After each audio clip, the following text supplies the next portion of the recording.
like Snake players, or not Snake players, but Ike players were actually No, I know. competing. The character was that not well. good. And same with Alan. Neither of these guys played during Brawl. I just mean the characters. Yeah, but yeah. neither of these players actually get to travel that much. AlanDiss, you know, known as one of the best snakes in the business, very unique snake player as well. But Bestia very rarely gets to travel. Oh, finally got to do so to this tournament here and got 13th at the S Factor pre-local just days ago. So he is incredible with this sword. Yeah, and of course, you know, the pre-factor, yes, it is the pre-local, but it is in fact like a pre-local to a major, like an S tier, so that's nothing to really laugh at. That's a 13th out of 13th place. 200 people. 200 people, and you got 13 with Ike. Yep. Exactly, my friend. AlanDiss there with a beautiful cook, finds that setup into the F-tilt, calls you out with a Nikita, because the one downside especially of Ike here is once you get off stage, you got either up special, you got side special. You can't do both, and very linear recoveries for sure. But he also has the power to really destroy that Cypher. Yeah, exactly. One of the things here that's really interesting is going to be being on PS2 for Snake. He can't full hop to these platforms. He has to waveland, IDJ, or back air to get to them, which means he can't just B-reverse, Z-drop a grenade on platform, one on the ground, and just set up a wall very easily at all. And so as a result, you see Alan just having to play very dynamic, run away, reset around the platforms consistently, because that Ike sword range is nothing to scoff at. It isn't, but hey, huge F-tilt coming out from Bestia. And we're looking to see how AlanDiss is going to recover, opts to go for the ledge. I love that B-reverse back and forth, just reset. I like the C4 too. You say, okay, there's some armor, but I'll take my damage and I'll punish you after the fact. Even still, utilizing the grenade, recognizing the timing with the weight, Bestia stealing that stock away at an early percent against AlanDiss to take one on the board. Even still, I mean, he's got some work left to do. He's still a full one down. T4 doesn't stick, though, and barely avoids the dash attack. So now Bestia has a chance with Snake in the corner. You could steal this one away fast. That's true. Oh, great up B out of Shield to actually absorb the second hit of the F-tilt from AlanDiss. Very clever, Bestia. Wow, AlanDiss, they're going for that stick as well, but just not able to find it. That's the second one this set. You normally see him find a good number of those, but here he's just been missing his micro spacing by the smallest of tads there as well. That F-tilt is not quite finding what he wants in the spacing. Good setup though, grenade, up smash, and that's what I'm talking about. That's the AlanDiss creativity. He loves grenade at ledge and the up smash setup more than anyone else, and especially against a character like Ike. You really just cover every option. I mean, you could see it whenever Bestia was trying to recover, especially with the side B. We saw AlanDiss like charge an up smash, and the actual mortar round from the up smash was falling at the same speed as Ike. So if you let go, you're gonna hit that mortar. It's forcing him to actually go for the ledge. And if you fast fall, you have to do it right into the loving legs of Snake, who's gonna throw that up air or the back air or something right to push you right off stage. Yeah, so it's just slowly and methodically eliminating the methods, the recovery methods from Bestia as AlanDiss sets up his traps. And if I'm Bestia here, you know, I feel almost like I want to try and go to a smaller stage. Try and go to something where AlanDiss doesn't have quite so much space to run away from me. Because I've accepted, if I get put off stage, I'm dying no matter what. But I want to be able to get in, because if I push Snake off stage, well, I can find those juggles, I can find these edge guards, the ability to break Cypher, as you mentioned, and maybe steal away stocks a whole lot quicker. Instead, we're going somewhere even just as much space, right, but bigger blast zones. Kalos with those walls, with those platforms. I mean, Bestia's trying to find some extra mileage, but I don't know if it's going to work out the way he wants. I mean, the platforms being extended off the stage does allow Bestia one more avenue to recover on, especially with the use of his up B.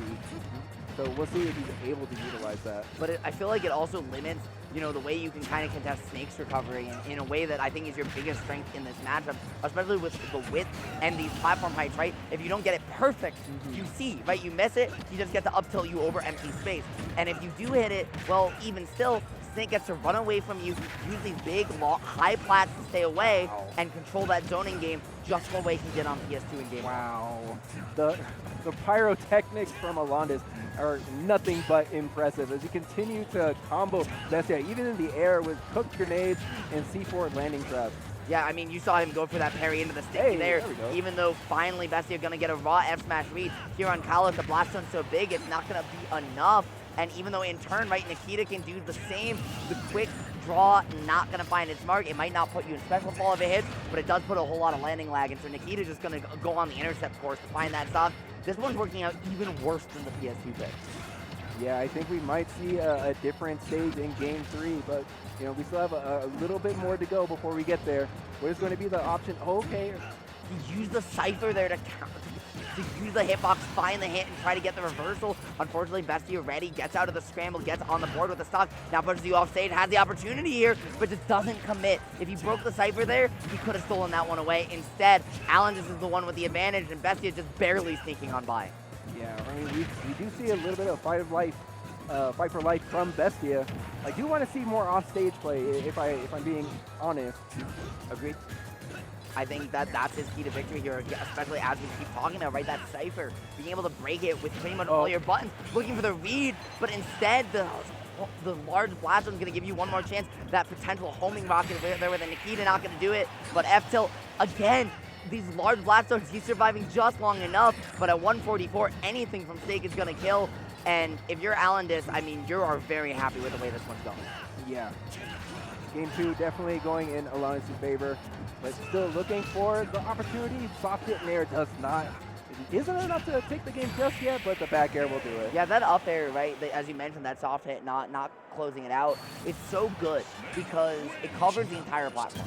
When you slingshot up air with Snake, it doesn't matter what platform it is, whether it's PS2, whether it's Town and City, whether it's Smashville, Hollow Bastion, or Kalos. If you slingshot up air, you cover the whole platform. It lasts forever. When Snake's boots come out with the up air, it lasts a long time. Back air, it lasts even longer, a whole third of a second. So you have to be wary against getting landing traps. Even if the road looks clear from grenades, from up smashes, from C4s, you still got to worry about those shoes. Yeah, you know, those shoes, they cost a pretty penny, so they do some damage. I was gonna say those tactical tactical boots, they are not cheap. And going back to PS2 to end this one off, I understand why you're going here, right? You feel like you need something. It's a safe pick. It's the comfortable pick. But at the end of the day, I really feel like as much as in a vacuum, Snake's best stages, yeah, it's Hollow Bastion. Yeah, it's Smashville. I feel like in this matchup, you actually want to take him there. Because if you win one interaction, you just get to steal the stock. I was actually thinking, oh, Mo! Speaking of stealing stocks, calling out the air dodging with a heavy punch of forward air. That is like one of my favorite moves in this game. It is so disrespectful. Yeah, yes, it is. And, you know, also you can get that 50-50 jump read off a back throw too if you do it. Alan is looking for it twice. Not again. And I mean, if that happens, I think if you're Bestia, you just unplug the controller and say, okay, you got it, buddy. Right now, though, he still has that fight of life, but the C4, the grenade on field, is going to cover so much. Alan is trying to create the space, there we but go. instead, Bestia with a read, still not enough, though. PS2 is so wide. Fly. Yeah, PS2 with the Snake combo. That's a combo that's been around for quite some time. Yeah, listen, it doesn't matter what we have. Biplat will forever be Snake's true home and bread and butter. Looking for a third time is AlanDiss, but these forward airs not quite finding their mark just yet. The juggle is going to get there. So Bestia giving himself one more chance. Even coming off with a taunt a little bit. He's feeling himself right now. All right. I think you got to give yourself anything you can, right? You got to try and lock in. You got to try and get yourself to keep up, heat up, feel that confidence. Because if you look at the scoreboard, I mean, there's not a lot to feel confident about. I mean, we're not looking at the scoreboard right now. What we're looking at is the stocks and how the numbers keep rising on AlanDiss. Agreed. And right now, you get the back throw, you get a potential edge guard situation. Going high is AlanDiss. Very, very smart from him. That poke is not going to do too much, and unfortunately, this high end lag means that when these moves clank, they're not going to go in favor. C4's on the Ike player. Now it's back on AlanDiss.